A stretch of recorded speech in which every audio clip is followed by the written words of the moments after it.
Imaginez une civilisation aussi puissante, si avancée militairement et ainsi organisée qu'elle a réussi à maîtriser de vastes parties de l'Europe, au Moyen-Orient et en Afrique du Nord.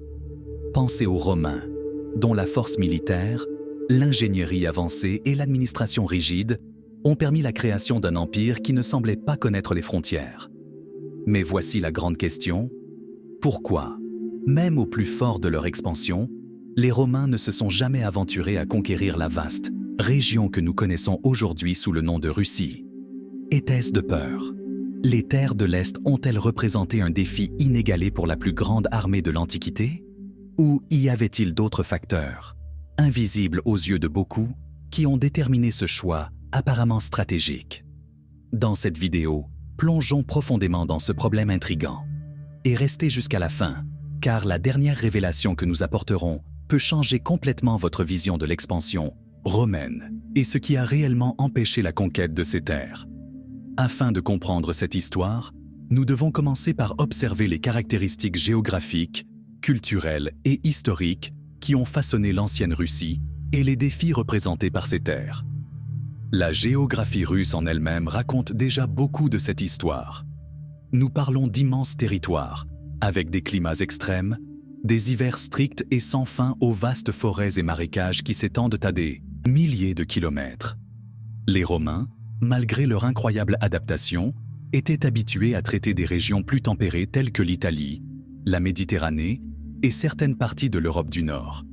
La logistique qui a soutenu ces campagnes militaires était l'un des plus grands actifs de Rome, mais cela dépendait de routes bien construites, de voies d'approvisionnement fiables et, bien sûr, de la capacité de mobiliser des troupes dans un environnement prévisible. La Russie, avec sa terre instable, ses distances inimaginables et ses changements climatiques soudains, représentaient tout ce que les Romains évitaient dans leurs extensions. De plus, il y a un autre point fascinant: l'absence de grands centres urbains dans la région. Les Romains étaient des maîtres dans les villes environnantes, les conquérant et les transformant en centres administratifs de l'Empire. Mais dans l'ancienne Russie, la vie était beaucoup plus rurale et décentralisée. Il n'y avait pas de villes fortifiées comme les Romains trouvaient en Gaule ou au Moyen-Orient, et ce manque de cibles définies a rendu la progression romaine difficile.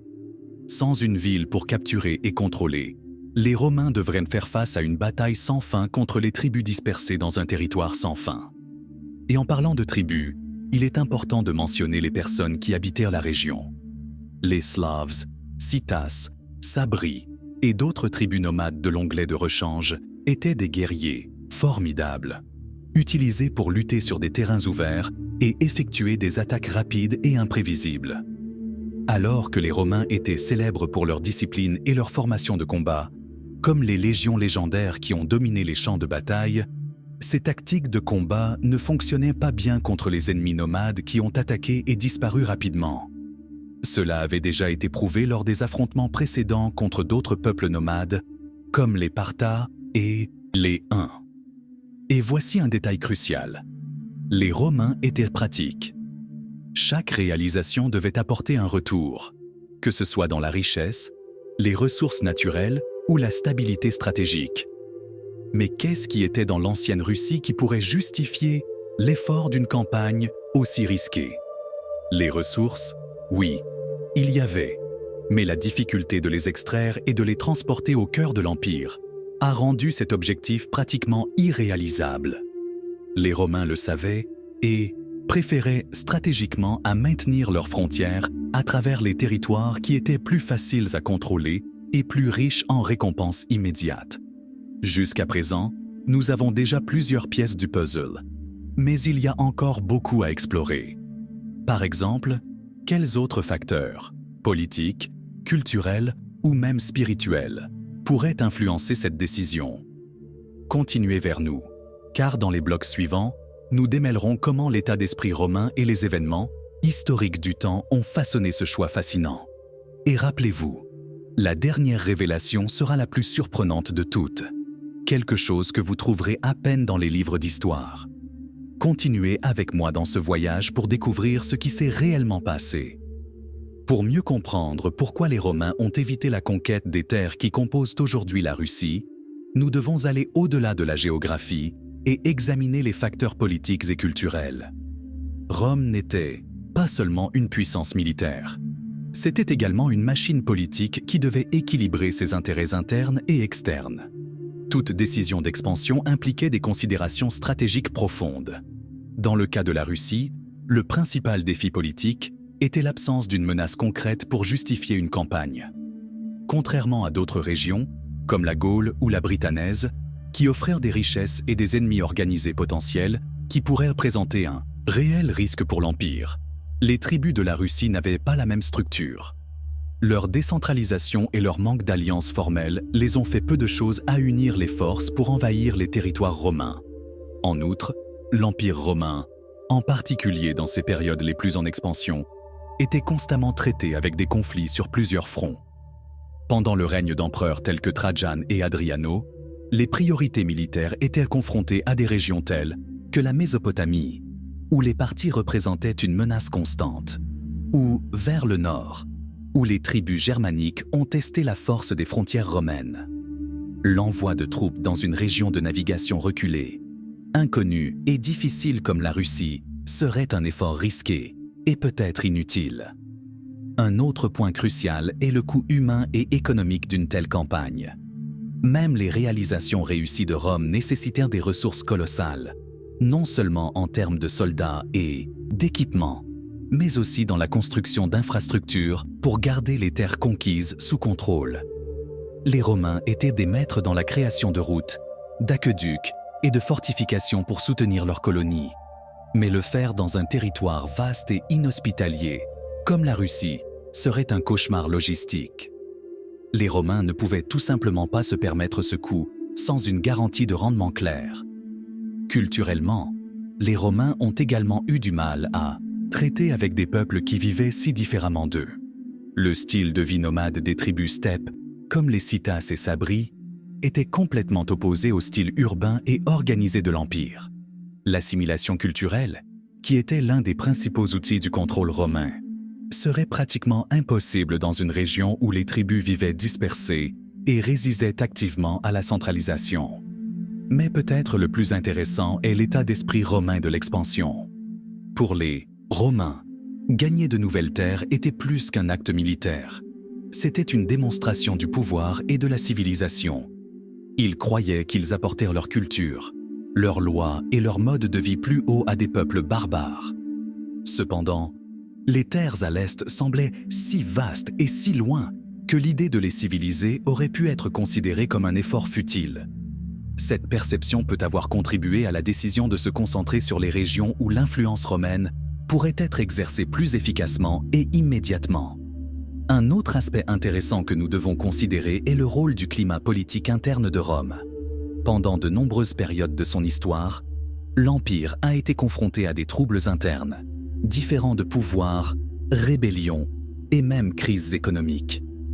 À ces moments, les priorités se tournaient vers le contrôle des régions déjà conquises, plutôt que de risquer de nouvelles campagnes qui pourraient affaiblir davantage la stabilité interne. Enfin, il y avait aussi le facteur de l'inconnu. Bien que les Romains soient célèbres pour leur capacité à explorer et à cartographier les territoires, les terres russes étaient un véritable mystère pour eux. Le manque d'informations concrètes sur la géographie, les ressources et les populations locales a tenté d'invasion un jeu à haut risque. Contrairement aux régions de la Méditerranée et de l'Europe occidentale, où la proximité et le commerce offraient une base de connaissances, l'Orient était pour les Romains une terre d'inconnus. Cependant, même avec tous ces défis, l'histoire ne se termine pas ici. Il existe d'autres facteurs, y compris les événements historiques et la montée en puissance de nouveaux ennemis, qui ont également joué un rôle crucial dans cette décision. Et, comme promis, dans le dernier bloc, nous apporterons la révélation la plus surprenante de ce qui a vraiment empêché les Romains de gagner ces terres. Maintenant que nous comprenons les défis géographiques, culturels et politiques, il est temps de plonger dans un aspect qui terrifiait l'Empire romain, les tribus nomades des steppes. Ces groupes, qui comprenaient des Scythes, des Cies, des Huns et plus tard les Goths, représentaient une sorte d'ennemi avec laquelle Rome avait toujours eu des difficultés. Ils ne se sont pas battus de manière conventionnelle. Leur stratégie de guerre était basée sur la mobilité, les attaques rapides et une capacité presque surnaturelle à disparaître avant que les Romains ne puissent organiser une réponse. Ces steppes avaient des avantages importants au combat. Pour commencer, ils étaient maîtres dans la cavalerie. Beaucoup de guerriers nomades ont grandi à cheval, ce qui les rend incroyablement agiles et mortels au combat. Ils pouvaient attaquer des colonnes romaines isolées, des fournitures de butin et disparaître à l'horizon avant l'arrivée des renforts. Aussi disciplinés que l'étaient les légions romaines, ils n'étaient pas prêts à affronter un ennemi qui ne se battait pas dans des batailles ouvertes et prévisibles. Les Romains avaient également des limites à l'adaptation de leur tactique à ces circonstances. Les légions dépendent fortement de formations telles que la phalange et le tout, formation de bouclier, qui a très bien fonctionné contre les armées régulières, mais qui était pratiquement inutile contre la guérilla et les attaques rapides des nomades. Même les tentatives de Rome de créer leur propre cavalerie n'ont jamais atteint le niveau de compétence et d'intégration que les peuples nomades ont eu avec leurs chevaux.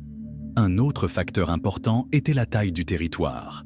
Les vastes plaines de la Russie ont non seulement rendu difficile le déplacement des troupes romaines, mais ont également fourni un territoire parfait aux nomades pour se réorganiser et contre-attaquer.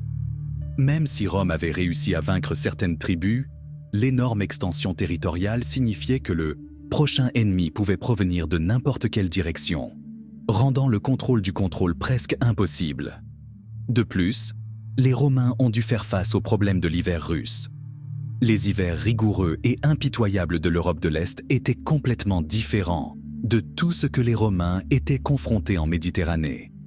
Le froid extrême, combiné au manque d'infrastructures et de fournitures appropriées, pourrait facilement détruire une armée entière avant même la disparition de toute bataille. Ce genre d'environnement n'était pas seulement hostile, c'était mortel. Il convient de rappeler que Rome avait déjà fait face à des catastrophes dans des conditions météorologiques défavorables. Un exemple classique a été la campagne en Germanie, lorsque les légions de Varus ont été tendues en embuscade dans la forêt de Teutoburg. Cette défaite dévastatrice a démontré la vulnérabilité des légions lorsqu'ils ont fait face à des ennemis sur des terres hostiles et inconnues. La leçon apprise là-bas peut avoir influencé la décision de ne pas s'aventurer dans des territoires encore plus difficiles comme les terres russes. Un autre aspect qui doit être pris en compte est la pression sur les autres frontières. Pendant une grande partie de son existence, Rome a dû faire face à des menaces constantes tout au long de ses frontières.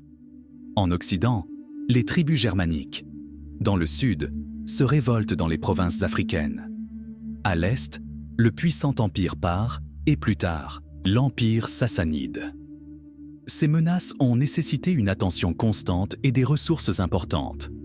Ainsi, l'allocation des troupes et des ressources pour conquérir les terres au nord et à l'est n'avait tout simplement aucun sens stratégique.